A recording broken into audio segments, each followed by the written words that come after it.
Whoa, hey guys. As you may or may not know, I've just recently gotten a haircut. I'm just going to mute the chat really fast. There we go.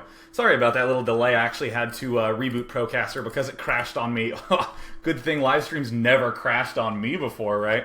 Look at me. I look so fancy. I just recently got this cut. She even gave me like a scalp massage for $5 extra. It's totally worth it. And something that some of you may not be able to know right now, but that I assure you is true, I smell great. Oh my god, I am a new man. I have no hair. Well, actually, let me briefly talk about the event which transpired this morning. So Livestream has been very receptive to my call for help. Just like, oh, fix my stream, it lags. There's nerds on the internet who wants to watch StarCraft. And of course, I'm one of the nerds who, absolutely demands good coverage. So I felt really awful that there were issues with it. And so I posted in Livestream, and it now is like the most posted on support thread ever on Livestream. So hey, big hearts to you guys for being awesome like that. And so they contacted me. They wanted to fix stuff, but they didn't find any problems with the on-demand, blah, blah, blah. So then this morning, they actually did a live test, and they detected no lag, and then it crashed, like right in the middle of the Razor Domination Tournament, which, by the way, is a totally sweet name, Razor Domination. I was getting really pumped to cast the games between Demuslim and HasuObs, except that the stream just fell apart, like, violently. So I was just like, ugh, at which point I was like, sorry guys, I gotta cancel the cast, and Livestream just like logged on, and it helped me right there, and get this, they said that the problems that I was having were completely on their end, and that is one of the coolest things that has ever happened. Total admittance on their part. Just be like, yeah, you know what? That was us. We're sorry. Turns out there's another bug that a lot of you have experienced and messaged me about. The overlay bug where it constantly says, welcome to Strider Doom. That is a bug on their end. They told me that today. So if you see that, just refresh the stream and everything should be fine and well and good. And everything should be bejugular, as I like to put it. So let me just go ahead and get these replays loaded up real fast, because I felt bad for the Zotac folks who kindly lend me their accounts so I can stream from it. Felt bad that I couldn't end up streaming these games, so we're just going to review them tonight. This is a best of 3 that was played between Demuslim and HasuObs. And before we get into that, I think there was something else I wanted to say. Yes, there was. Okay, I'm totally shameless. But I got a lot of good comments about Day 9 Daily number 100. Apparently a lot of people really like that, so that just delights me. But it's on Dig. A guy named Kryn, like K-R-Y-N-N, posted it on Dig, and I would love it if you dug it, because I would dig it if you did so. So let's just go ahead and, now that there's all that shameless plugging aside, we're going to return back to our roots of the Day 9 Daily, watching replays. And talking about them. So already we're kind of like, hey, Demuslim is doing something funky with his first SCV. He is building one. This is on Steps of War, so that this is a best of 3. And, there was I'm actually going to pause and come back here, and I sincerely hope the fine gentleman known as Tyler, a.k.a. Noni, is watching this stream.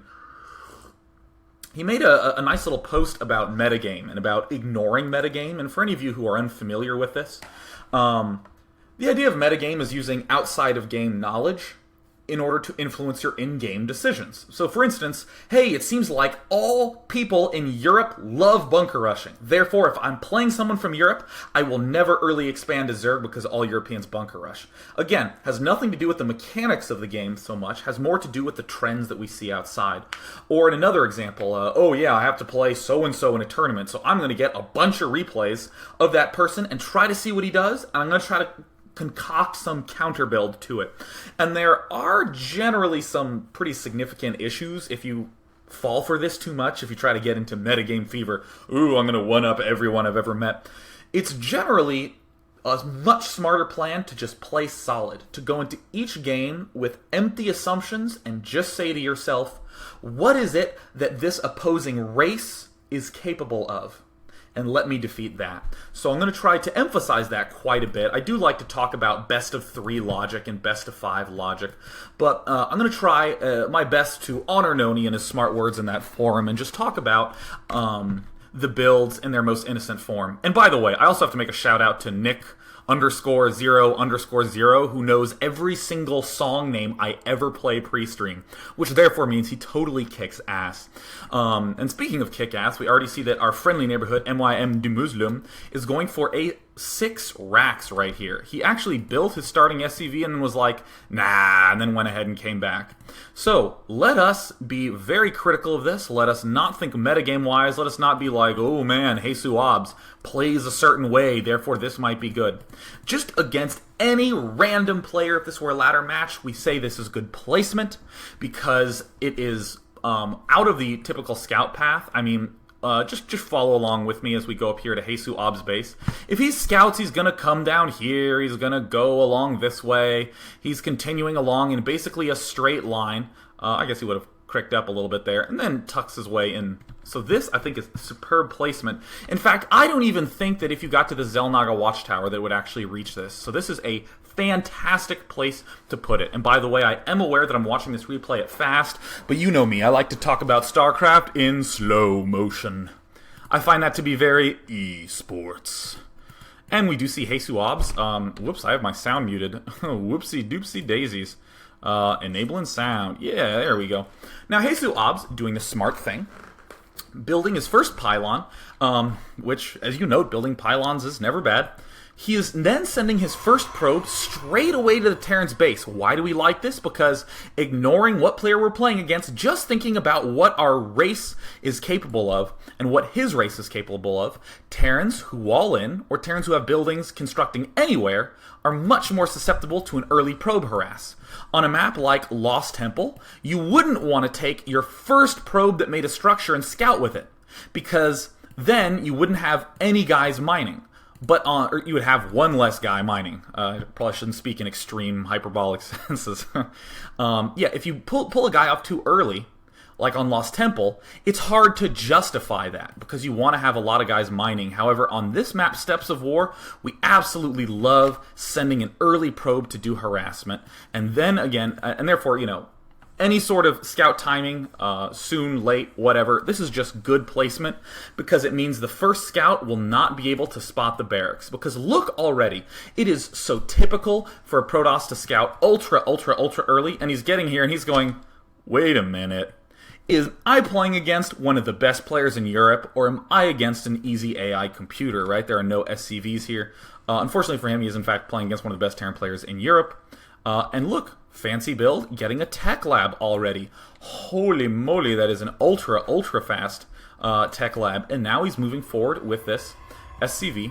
HasuObs doing the usual timing on his gateway. I'm actually going to briefly pause, and I'm going to pause. There we go.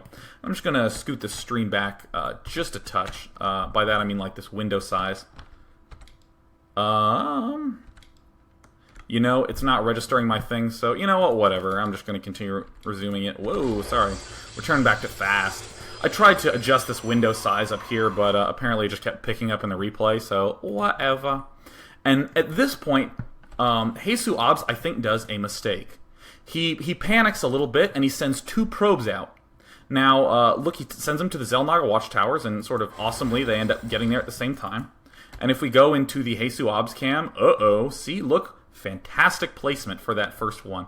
I am spending a really long time with this, but I want to point out that cheese is not this thing that you just sort of, oh, I guess I'll cheese. There's a lot of thought that needs to go into these builds because they're happening at such an early point in the game that they're ultra unforgiving for any sort of mess ups. So it's really important to just sort of stop and go through these quite a bit.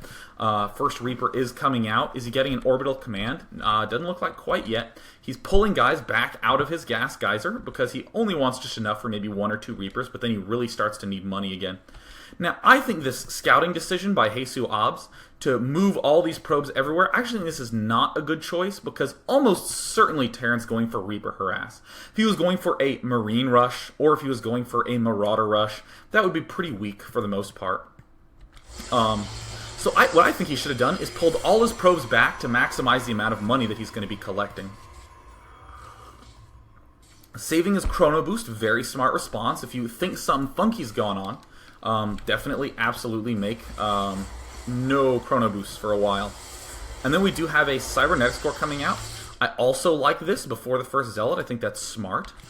I do think, though, that instead of a Zealot, we should save up here for a chrono-boosted Stalker. And this probe, I think, is a huge mistake. We absolutely need to get something out right now. Especially, I mean, come on. HasuObs hasn't seen anything going into the Hasu cam. He only knows that there is a command center here. So, I don't blame HasuObs. I mean, if you watch a lot of his games, he's super good.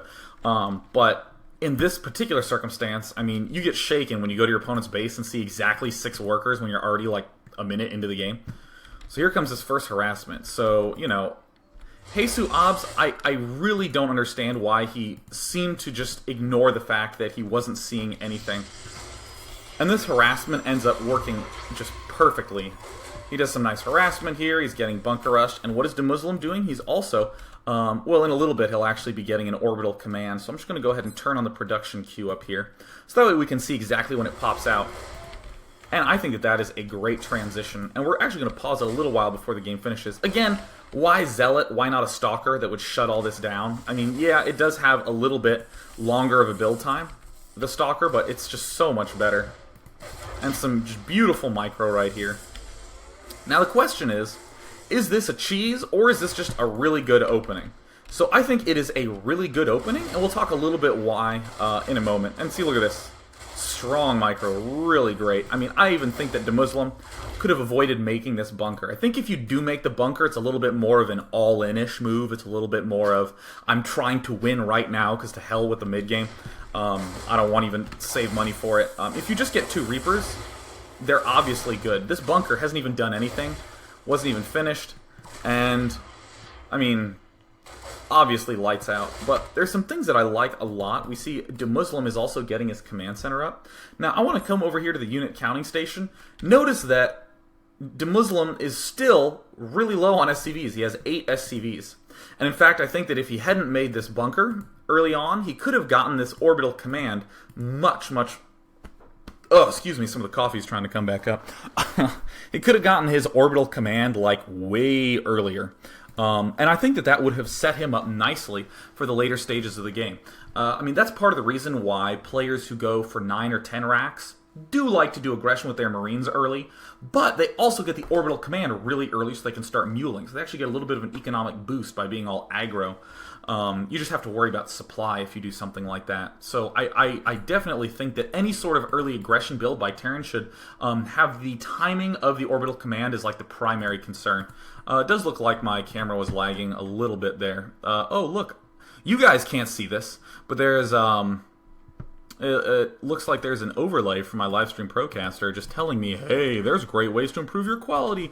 No thank you, Procaster. I'm quite satisfied. So, just running in here, doing a little bit of zapping action. And again, Sentries and Zealots, great early game units against Terran. The worst possible thing against Reapers, because Reapers do 18 damage per shot to light. So he's making Zealots and Sentries, both of which are light. Still think that he should have gotten a Chrono Boosted Stalker when he was at 17 food. So, you know, a very fast first game, very nice, but you know what? I think it has a stable follow-through. It's a lot more stable if he gets this orbital command a little bit earlier. This placement is obviously mildly concerning, just because it's way out in the open. Part of me feels like maybe if we made our first barracks here, that we wouldn't have been scouted. Maybe that's pushing it a little bit, but I'm just trying to think of a way to make this a little bit longer term. Just because, again, I think the root of most really good openings in Brood War, and almost certainly will be the case in StarCraft 2, all the best openings were derived from some player trying to force something cheesy to work. And the cheese itself started failing and failing more and more and more. But as it did increasing amounts of damage, they were going, well, maybe it can figure out a way to have a mid-game out of this. I mean, 9 racks openings against Zerg in StarCraft 1. Sure, you can be aggressive. You can force him to make a bunch of Zerglings. You can force him to get sunken colonies that he doesn't want to get early. And meanwhile, you used your 9 racks to make a wall with some supply depots so you can build an expansion very quickly. It's a cheesy opening to Bunker Rush, but it smoothly flows directly into this early expand build as Terran. Or what's another really unbelievably cheesy thing? Oh yeah, okay, how about Reaver drops? No one thinks a Reaver drop is a cheesy move. Except in like 1999, there was a player named Zilius, He my friend Mantra, who I did some of the TeamLiquid.net podcasts with, used to hang out with him on Cali. And Zilius would just get a shuttle with a Reaver and an Archon in it. And he would win every single game with it, right? That was all he did. It was just something gimmicky. And every time he would drop it, I mean, they also it was a little screwed up in the original StarCraft because there was no cooldown for the Reaver shot. So you could unload the Reaver, and it would instantly fire the Scarab, and you could just suck it right back up into the shuttle. So it was almost like a shuttle that just fired Scarabs because he got it so fast. And he would always say, "Can't touch the happy ball," and it would just piss his opponents off. That's so awesome.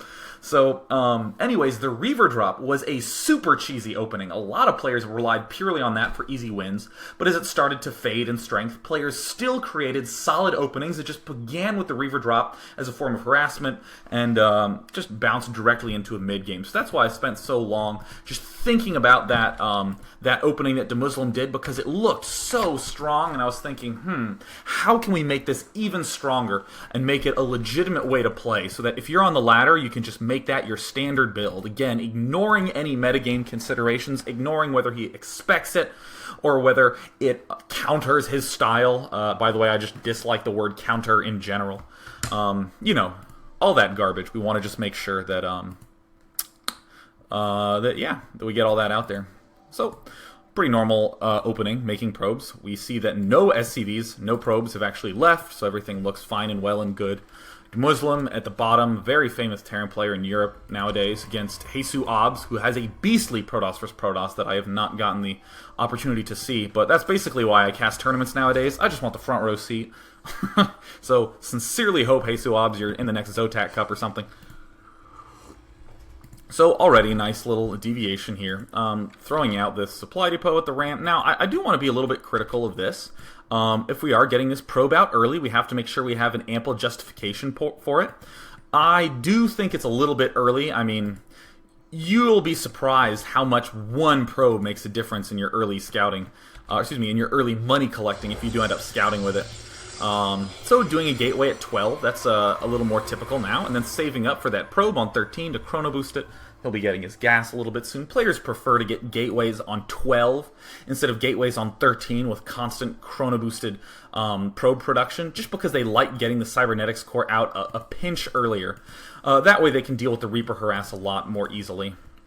Or, deal with a 6 racks Reaper harass, which is what Demuslim did. We don't see any gas yet. I actually am going to cheat a little bit and tell you that Demuslim is early expanding this game. And I like saying that right now because we get the chance to actually examine all these decisions. Notice he's at 15 of 27 food. As we can see, a supply depot provides you with supply. Wow, good. Thank God I'm here to help you guys with that. Let me rephrase that. Sorry, I lost my train of thought. Don't worry, let me just drink some coffee there. Whew, all right, good. I got all that out of my system. I'm just not exactly the fastest Zergling in the control group. But yeah, the supply depot easily could have avoided getting it. He's at 15 of 27. He has plenty of time to delay that supply depot by a bunch. But he still gets it because he wants to get the wall-in off. He wants to make absolutely certain that he hides what he's doing. Because just seeing no gas is an instant signal. Now look at the timing of this. This was a 9 probe scout. This pylon was built on 9, and he immediately sent his probe forward. And that means that this probe was able to hit all these other 2 bases and get here, and the supply depot was still up. Even if, I think in the only case where this probe would be able to get in is if the Protoss was right here. So I think HasuObs is basically saying, I'm willing to take that chance just to get enough infos in there. And of course, just doing a little bit of zap on the supply depots, which, as you heard me say earlier, help get you more supply. But once again, I'm not exactly the sharpest Psyblade on the Zealot. I mean, it's not that I'm dumb, I'm just possessed by a retarded infester. He's just neural parasited me and is making me say silly things. So we have that a little bit earlier cybernetics core. Good timing on this assimilator. Nice, cool stuff. And we do have a command center coming down. So here's a question for every single early expand. I did very similar discussion yesterday in the games that Kawhi Rice played against Az, where The basic idea is if you're early expanding with Terran, actually if you're early expanding with any race, you need to ask the question, when do I push back against my opponent? When do I actually get the chance to get in his face and put some hurt on? A lot of players overemphasize the idea of just securing their expansion. Woo, let's just make sure I don't die, because if I don't die, I will build up the money unit composition and then win. Protoss players are really guilty of this, where they get a bunch of cannons, they're like, oh, I'm the best player in the world, and they just sit on their ass making Colossi and Warp Gate units and only move out when they're at 160 food. That's totally unacceptable for like high-level competitive play. You need to get in the habit of figuring out a time to move out and do damage. The big issue with early expands that Terran are having is that they die pretty easily to 4 Warp Gate pushes, so you do need to get enough units to hold it off, so players are favoring getting a lot of Marines, but you want to not just get like 5-6 barracks of Marines, even though you can kind of support that. The issue is that you now have no ability to be aggressive. You can hold off an attack, but you don't have the gas for stim, you don't have the tech labs to even research stim, you don't have any sort of tech compositions. If he just gets Colossi, you die immediately. You need the chance to push early, so a lot of players are either figuring out ways to get gas early and hold stuff off by other miracles, you know, or alternatively, they are doing this 3 barracks style that this 4 barracks style that we see Demuslim do, where instead of getting just some Marines to hold it off, they get an insane amount of Marines. And this is actually the exact build that we got to see Kawhi Rice do yesterday. I'm pretty pleased that we actually get to see that. And see, there's the first barracks going down. Why here? Because if anything does sneak up here, it is still out of sight range. Do like that placement quite a bit. Quite a bit. Meanwhile, back in HasuObs base, he is doing the most standard thing I think that Protosses are doing these days, which is to go 1 gateway, then start chrono boosting the cybernetics core, and then just add on 2 more gateways, so that they're going 3 warp gates early on. You can do a bunch of pressure with zealots and sentries, and ideally you end up force fielding the ramp, and you perm force field the ramp so he can never ever get down. No 3rd gateway coming down quite yet, just massing up sentries. I love the choice of building sentries now, because sentries cost a lot of gas and not a lot of minerals. Therefore, when you do make a lot of sentries, you can save up money to do things like build more gateways. Or you can mass up sentries to save up money to expand. It gives you the ability to do something else with your money. Very important idea, resource distributions. I do think these bunkers are a touch early. I don't really think that there's any threat of the warp gate for a while. I mean, it's getting close to done, but I mean, I don't think you desperately need 3 bunkers this fast. I think 2 is reasonable. But, you know, getting 4 barracks up. Good timing. Notice that this command center acted like a supply depot. It unsupply blocked him, so that way he was able to get the extra money to build that 4th depot, or excuse me, that 4th barracks. And here is a double gas. Now, I criticized Kawhi Rice for doing this yesterday because he ended up with way mondo too much gas, just like an absurd amount of gas. So I would want to just mention that for now, because I think that's concerning to just get way too much gas before you actually want to use it, but we will see what ends up happening in this game.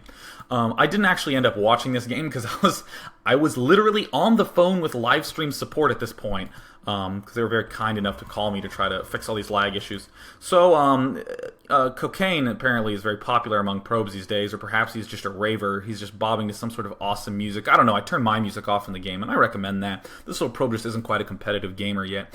This choice of expanding up to this Northland, I think this is a super interesting choice, because in StarCraft 1 there was a big concern about defending this main up here and your main all the way down here, but if you're doing exactly this, 3 warp gates early on, you can just happily warp units in there pretty easily. And I think it's a very smart way to abuse the fact that Demuslim doesn't really have any attacking strength right now. He has to defend. He is getting a ton of Marines, and Marines, though awesome, do not give you good opportunities to try to push early on, unless you have a ridiculous amount of them. Okay, cool, already setting up a way to get that gas spent early on. We're getting this engineering bay. Excuse me, sorry, that's that coffee coming back up again. And this push I do not like so much. You know, it's doing a little bit of damage, but not really that much. Hurt more than it helped. But I mean, already I'm saying, wow, Demuslim, you have 208 gas, you haven't spent it. I thought he was going to be getting this engineering bay for the infantry +1. Obviously, the missile turret helps a little bit, but this I'm thinking, how do I spend this gas? And orbital command of the expansion, no planetary fortress yet. But also getting this observer out. Very smart play by HasuObs. Sometimes players will just forgate and try to bust in, but HasuObs just smartly expanded and then got the robotics facility just to check out what was going on down there.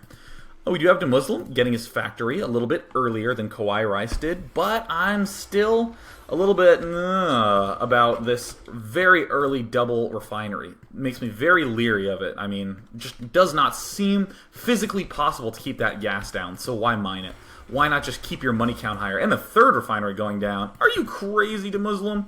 There we see these first expenditure on the gas. Now HasuObs knows exactly what's up with that HasuObs that's checking everything out. I'm also trying to keep tabs on this production menu because I want you to note this. Anytime you see a build that gets a lot of production facilities early on, turn the production tab on and just monitor that Marine count. Is he constantly making Marines this whole game? Probably not if he's doing things like getting a factory fast and getting an engineering bay fast and getting this upgrade fast and getting this missile turret fast. Perhaps he could do the exact same thing he's doing with just 3 barracks. It obviously is possible to make constantly out of the 4 barracks, but you know, I just want to make it explicitly clear that if you have a little bit better macro, you have the ability to hold this off much more easily. Oh my god, that's one of the awesomest things I think I've ever seen. That is kick-ass. Did you see that? Holy shit. Yeah, HasuObs. Ghostless observer I ever knew. Look at that. Oh my god, that was beautiful. What a cool tactic. Get an observer, check out what's up, and use the observer to strengthen little cute pushes to kill this stuff off. My god, that was so effective. Look, 54 food versus 57 food, and HasuObs has the advantage of that northern expansion that's going to be super duper hard to hold. Also, Colossus and Blink antics in combination can really demolish this stuff pretty easily. This overly defensive play.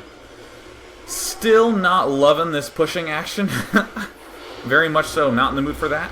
Great force fields, pushing the guys off this off the back of this bunker. I think that's excellent. Do have a pylon for some offensive warp-ins. Could work, could work.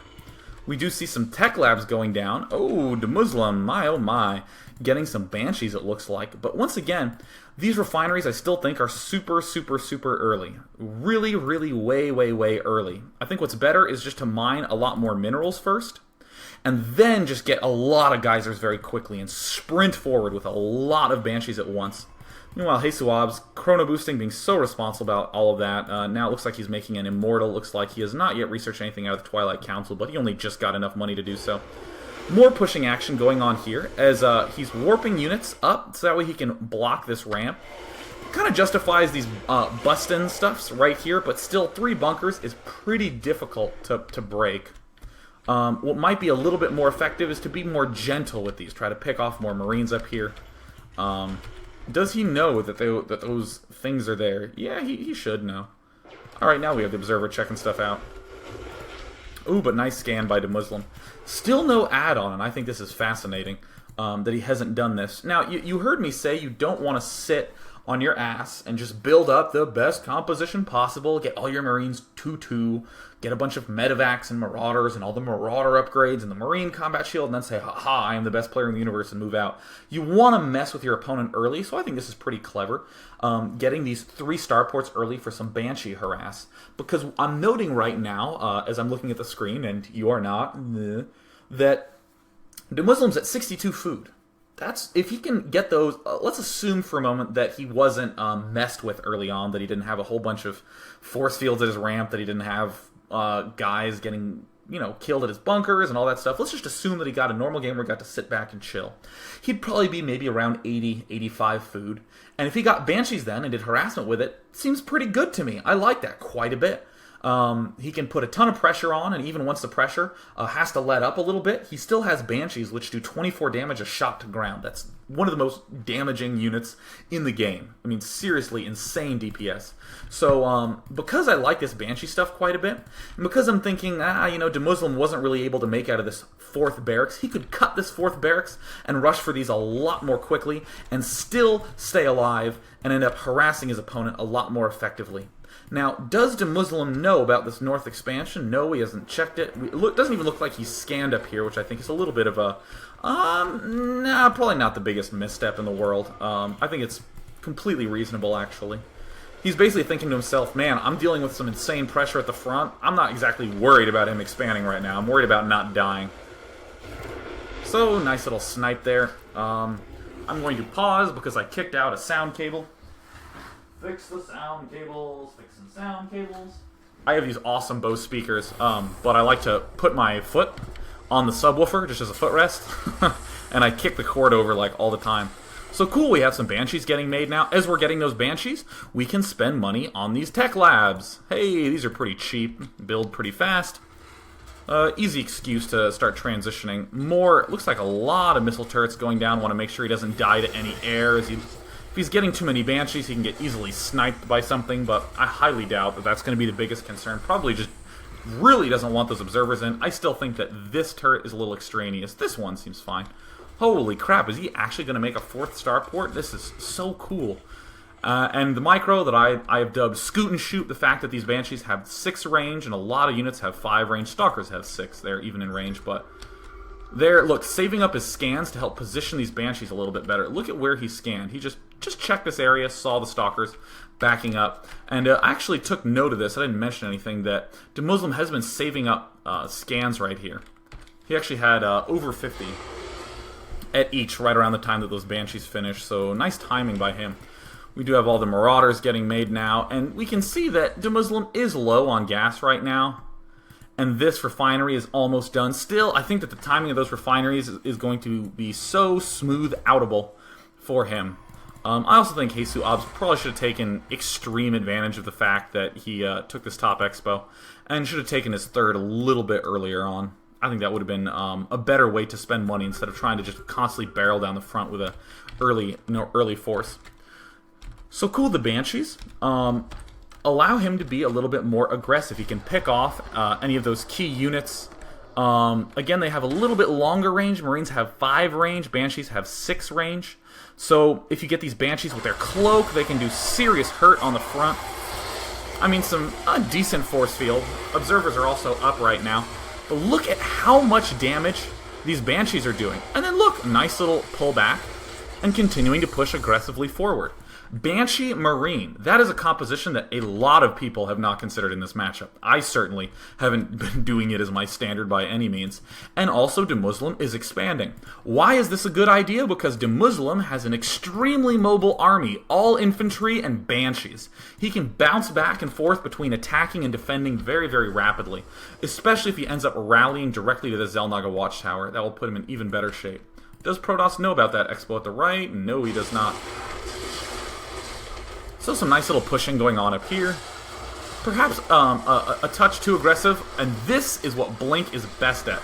Sniping air units. If you see Banshees, get Blink. Oh my god, get Blink. Okay, so not only is Blink really good at sniping the Banshees, but it's also totally sweet. Makes you feel powerful. Makes you feel like you're playing Diablo 2 again. And again, a little bit late on this expansion. Notice that he's at 300 money. He was at 900 around the time that this Nexus started. Little late. Natural to get shaken up. I don't dislike that there's a warp gate here, but, no reason not to just morph all your warp gates into one spot. And now it looks like HasuObs doing a good job of whacking away at this expo. But, gotta be really careful with those observers. I mean, the Banshee cloak is just so powerful, and so many Banshees getting made. Another tech lab going down. I don't actually know if you can support this many units. So I am going to open my production tab, and I'm going to just keep a hawk's eye on it to try to make sure. I mean, almost certainly what he's doing is making Marines when he can't afford any gas units. Yep, there's the Marines coming down. So it looks like he is making a lot of Marines out of these barracks in the meantime. So I understand the sentiment. Getting Immortals is really good. We love Immortals, but clearly not working out. Oh yeah, like completely useless blink, but again, it made HasuObs so very powerful. God, I love blinking. Such a bejugular play, man. Taking him down. See you later, Command Center. And then obviously, doing the right thing in Demuslim spot, advancing forward and pinching off all these units. Now, look at this composition. Banshees plus Marauders. Some of the most famous, just general transitions in all of StarCraft revolve around, actually in all of RTS history, but mainly StarCraft 1 and 2, is when I make one unit, and it forces you to make something you don't necessarily want to make, and then I make something that kills that. Let's be very specific and begin with a StarCraft 1 example. A Terran player who's going mech. He wants to get a bunch of tanks. And he sees the Zerg get Mutalisks. Oh, now the Terran has to get a ton of Goliaths to be able to hold off these Mutalisks. So that means that the Zerg then starts adding on a bunch of Hydras. So Terran says, well, I guess I need a lot of tanks to be able to deal with the Hydras, and it delays his push even more. And then Zerg just starts making more Mutalisks again, and the Terran's like, oh, Jesus, now I have to make more Goliaths. And you can do so much messing with the opponent just by bouncing back and forth between those two units. And also what's good about the Mutalisks is just that they're incredibly mobile, and they allow you to harassment, and the Hydros allow you to deny harassment. They're very good defending units. So here we have almost the identical thing. I am going to make Banshees, and how are you going to respond? Almost certainly by making Stalkers, so you can blink in and out very easily. So I, as the Terran, am going to make a ton of Marauders. And what that will allow me to do is abuse all these Stalkers that you have made. And what happens if the opponent makes way too many Stalkers? Well, you are able to expand a lot with your Marauders, you're able to continue to harass with Banshees, and eventually just get too many units. I just think that's brilliant by Demuslim, who actually posted in a thread saying, I was struggling with Terran vs. Protoss, and it turns out that he's actually just incredibly good. And it's not like these Banshees are just dead weights. It's not like they're just here to force the Stalkers out. They do so much damage. Whoa, I hit the spacebar. I'm going to rewind that a little bit. Rewinding. Yes, there we go. And here we go. Now, I'm going to hold this Alt key so everyone can see. Look how fast. Let's actually slow this down. Look at how fast the health drops on all these back units. And I think a very reasonable question is, as the Protoss, what is your ideal counter to this? And perhaps the most important one is just having a lot of stuff. I actually like this general composition of just an Immortal or two, a good patch of Zealots there to get in the way of these Marauders, and a lot of Stalkers that are blinking about and killing off these Banshees. That force was relatively small, understandably so, because they was just sent over here as an easy kill the Expo force. But I think that same general shape of the army, that little contour, if I may use cool words from math, really like that quite a bit. But again, I mean, just little things about HasuObs macro getting in the way, the Immortal getting queued up. And I'm actually blown away at how well HasuObs is holding this situation, because I'm not going to lie. There are so few replays of a mass Banshee, mass Marauder composition in Terran vs. Protoss. Oh, by the way, look at this. Just demolishing. So strong. And HasuObs pretty much winging it to get, like, an almost ideal composition of a lot of Stalkers and Immortals. This poor little Immortal's just hanging back here a little bit.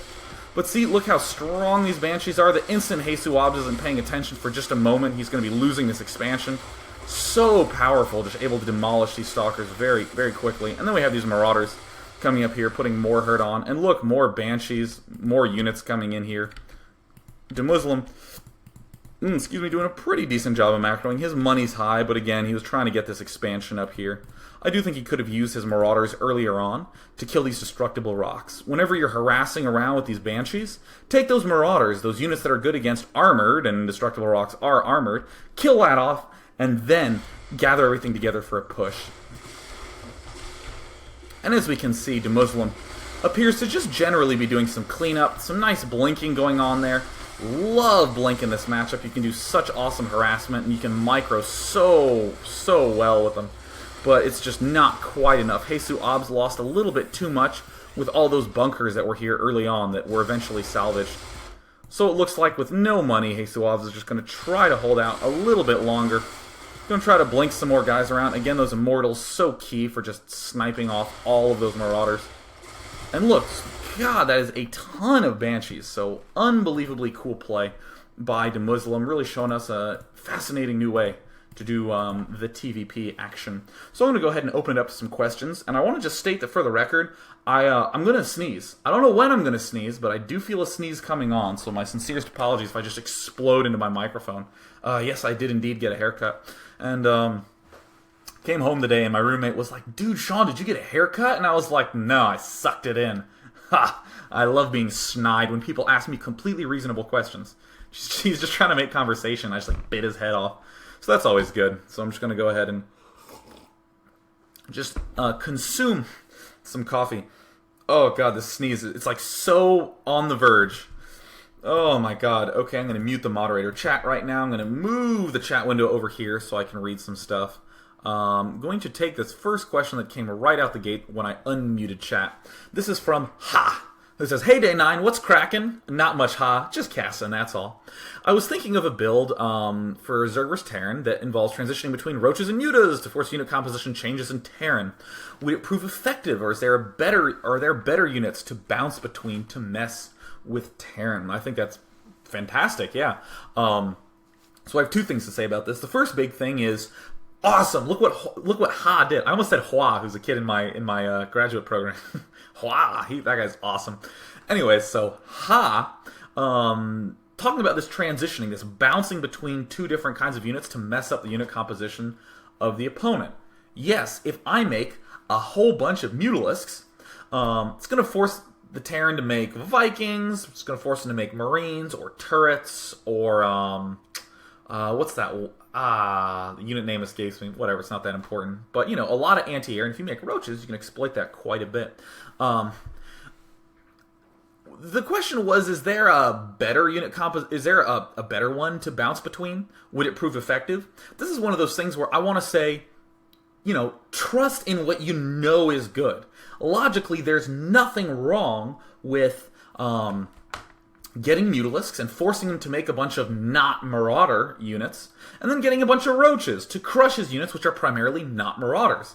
That's also a lot of the reason why Marauder Thor is a very strong composition in Zerg vs. Terran.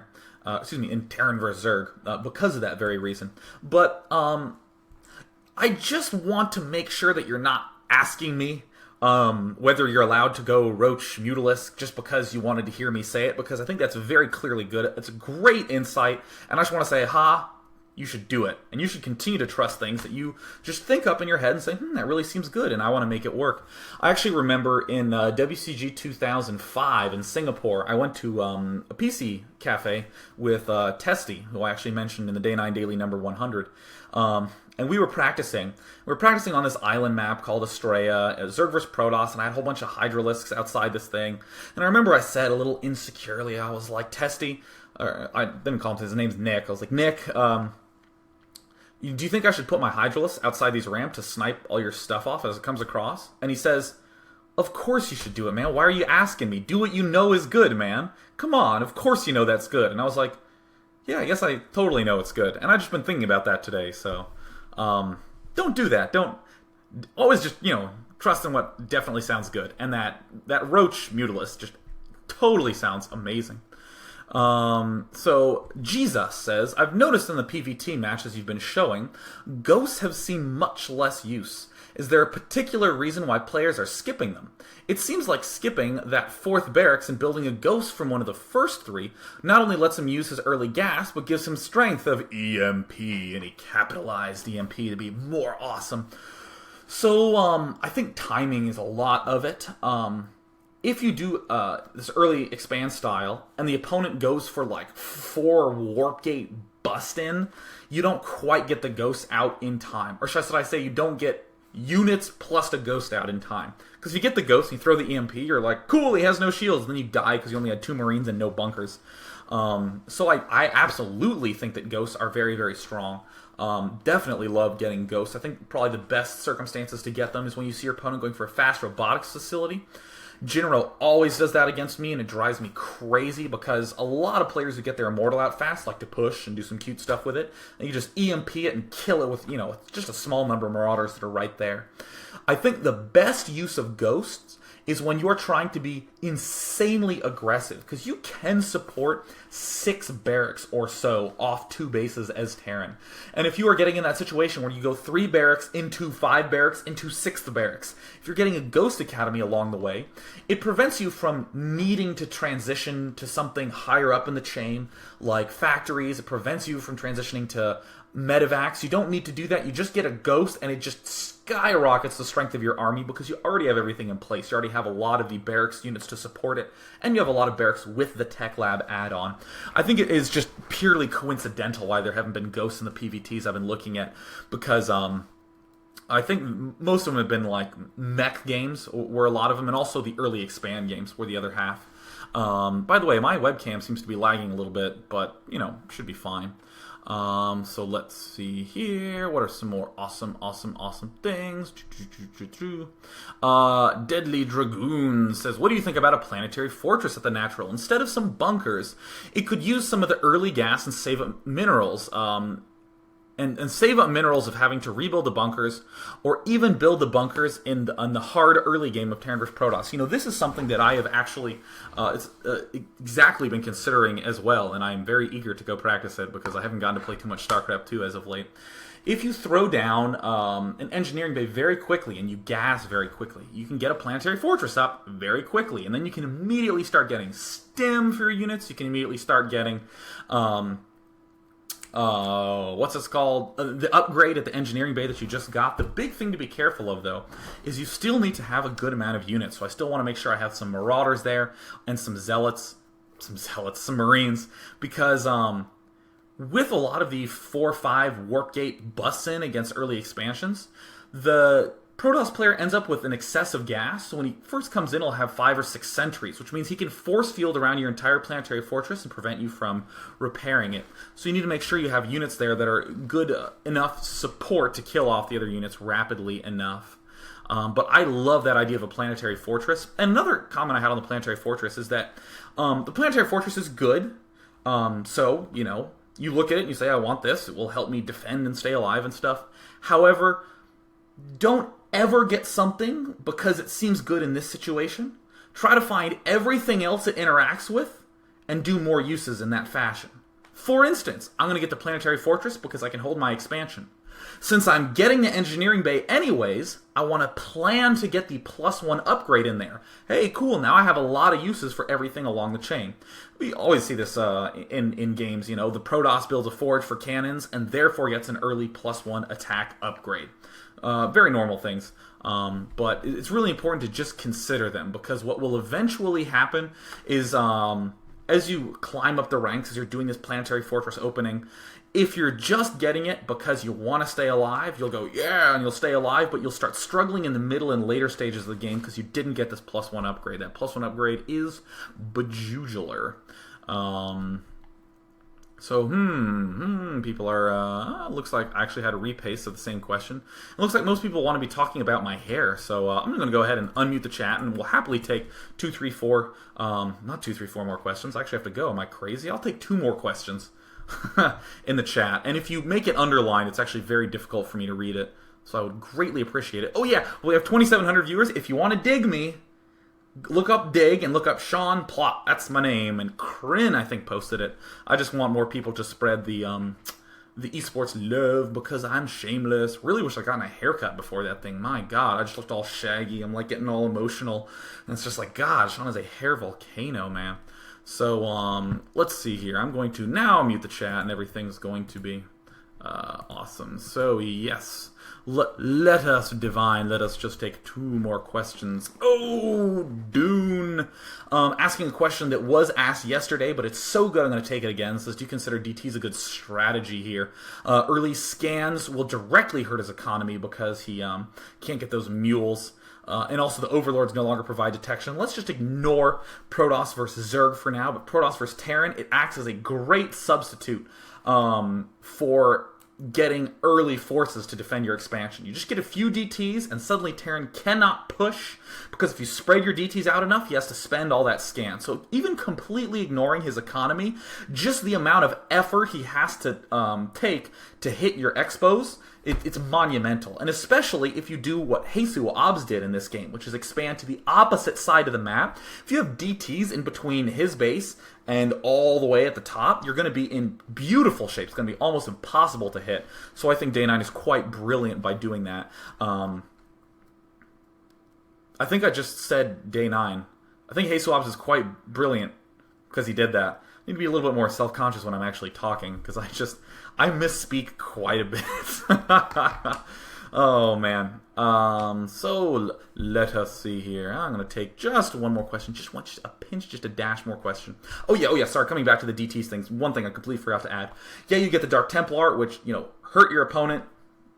Not good for him, prevents him from attacking you. And if you can find out what he's doing, if he's going for this Banshee stuff, you already have the Twilight Cancel, blinks right around the corner.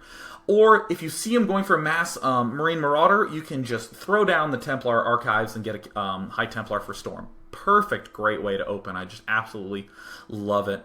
And here is the last question I'm going to take by Dracoth, who says, "Hey Day 9, hello Dracoth. What do you think about transitioning into 2 to 3 port Viking after the 3 racks? You could use the Vikings to kill any Colossi he might get, and use them to harass and keep the Toss occupied in his base and give you enough breathing room to tech up, expand again." I think I prefer the Banshees a little bit more because they're just such a mondo threat, especially if you get the Cloak.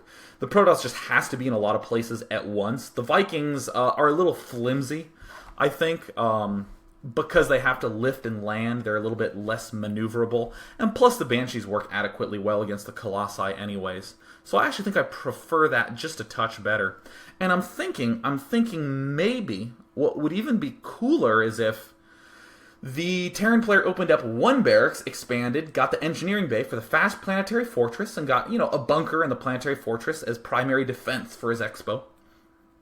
And then after this, teched straight to Banshees, like rushed for these 3 starport Banshees, because then you can start harassing right away. You're already getting upgrades for your Marine Marauder army, and you just add on a bunch of barracks. That actually sounds so cool. I'm going to go test that against my buddy Tristan right now. So with that, that's going to wrap up Day 9 Daily number 102. Oh, God, I love being in the 3-digit number zone. It's so neat. One thing I did want to say, I'm going to slowly start uploading my videos to Blip TV, which not only allows you to watch it all the way through, and I don't have any sort of storage problems like I do on live stream, but it seems to be a little bit more stable than live stream, so that's good. And also, you can download it from there, so that will give you the opportunity to toss it on your iPod and all that good stuff. So that is going to wrap things up. I would just like all the fine ladies and gentlemen who watched today, that all of you look awfully pretty this fine Thursday evening. Cheers.